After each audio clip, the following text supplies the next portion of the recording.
Bonjour, aujourd'hui mardi 12 décembre et je vais faire deux choses dans cette vidéo qui ne peut pas excéder 9 minutes parce que je n'ai pas assez de batterie.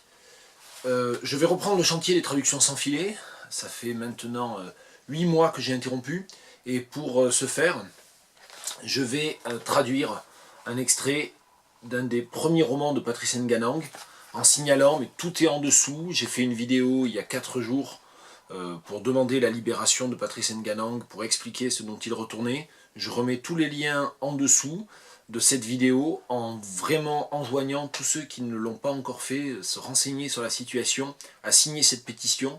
Aujourd'hui 12 décembre, la pétition a à peine dépassé 5000 signatures, c'est présenté comme beaucoup d'un certain point de vue et c'est vrai, mais d'autre part c'est quand même hallucinant de penser qu'un écrivain de classe mondiale, c'est un écrivain majeur traduit dans de nombreuses langues, qui se trouve actuellement détenu pour raisons politiques, finalement ne mobilise pas plus de 5 à 6 000 personnes dans le monde autour de cette question fondamentale de la liberté d'expression.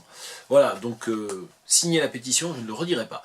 Un extrait de Temps de chien publié en 2001 au Serpent à plumes, page 200. Des hommes, j'ai dit tout à l'heure que j'allais faire deux choses dans cette vidéo, puis en le disant je me suis ressaisi en voyant que j'avais moins de 9 minutes.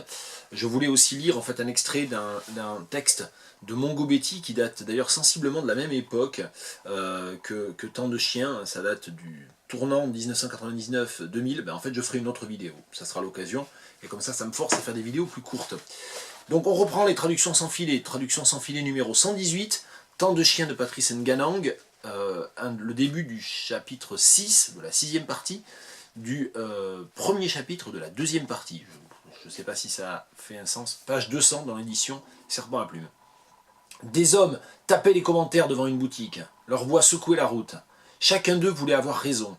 Leurs mains se levaient comme pour arracher au ciel ces nuages. Leurs yeux s'écarquillaient comme pour libérer leur pouvoir réinventeur du monde. L'un d'eux était particulièrement agité. Il faisait des gestes démentiels, prenait son élan et faisait un salut militaire. Il toucha l'œil de son voisin et se confondit en excuses. Il dit qu'à Mokolo, un policier était mort debout, avec son képi posé sur sa tête, après avoir ingurgité une bouteille entière d'odontol. Il prit la pose du policier frappé de mort, pour démontrer encore plus la vérité de son histoire. Aucun de ses auditeurs ne le croyait. Il n'en devenait que plus théâtral. J'eus soudain l'impression que ce bavardeur agité était la panthère Nzuimanto. Je saurais bientôt que le petit vieux n'était devant le bar de mon maître que l'une des figures de ces refabricateurs de réalité que je retrouverais devant presque tous les bars, devant presque toutes les boutiques. Et cet homme-ci, pour convaincre ses auditeurs, mourait lui aussi debout, comme le policier au képi dont il racontait l'histoire. Donc je ne raconte pas, je ne reviens pas sur l'histoire, il faut juste savoir que le narrateur était un chien, comme le titre Temps de chien l'indique. Des hommes tapaient les commentaires devant une boutique. Alors avec effectivement cette alliance verbe complément d'objet direct, taper les commentaires, hein, en français on va dire de métropole, on dira taper la discute, mais là taper les commentaires. Bon, pas d'idée spécifiquement ici en improvisation. Hein. Men were commenting widely in front of a store. Une boutique, a store, oui, a shop, in front of a shop. Leurs voix secouaient la route.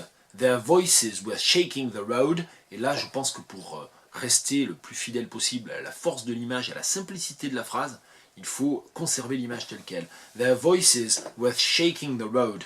Chacun d'eux voulait avoir raison. Every single one of them wanted to be right.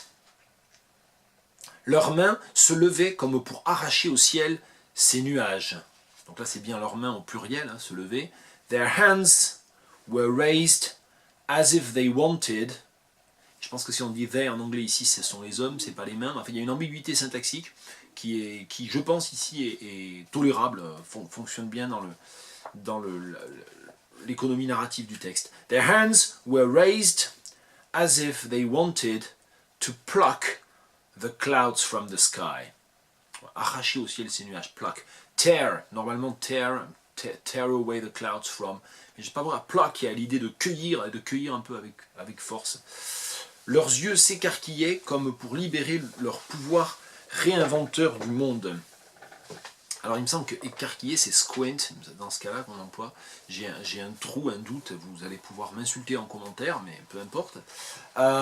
Their eyes were they were squinting their eyes. They were squinting their eyes as if to liberate the reinventing power of the world. C'est leur pouvoir réinventeur du monde. Ah non, non, non, je fais un contresens. C'est leur pouvoir réinventeur du monde. C'est le pouvoir qu'ils ont de réinventer le monde. J'étais en train de traduire ça en me trompant sur l'analyse du génitif, en fait, du complément du nom. They were squinting their eyes as if to liberate their power to reinvent the world. L'un d'eux était particulièrement agité. One of them was more fidgety or more nervous than the others. Il faisait des gestes démentiels, prenait son élan et faisait un salut militaire. He was gesturing like a crazy man, prenait son élan et faisait un salut militaire. Ah, il prenait son élan. Il prenait son élan. Faut signaler d'ailleurs pendant que je réfléchis, ou qu'en l'occurrence je réfléchis pas parce que je suis en train de parler et que j'arrive pas à faire les deux en même temps, Temps de chien est traduit en anglais, est traduit en allemand, enfin, voilà, je connais pas la traduction, donc ce texte là bien sûr comme tout le roman existe traduit par un vrai traducteur, par quelqu'un qui surtout a pris le temps, a relu, a cherché. Il faisait des gestes démentiels, he was waving, he was gesturing like a crazy man, like a madman, prenait son élan et faisait un salut militaire. Je ne sais pas du tout comment traduire le prenait son élan par rapport à salut militaire ici. Bon. Il toucha l'œil de son voisin et se confondit en excuses. He touched his neighbor's eye, or he put his hand into his neighbor's eye, et se confondit en excuses, and he apologized lengthily, peut-être. Il met beaucoup de temps, hein, il n'en finit pas. He apologized lengthily, he never stopped apologizing, peut-être.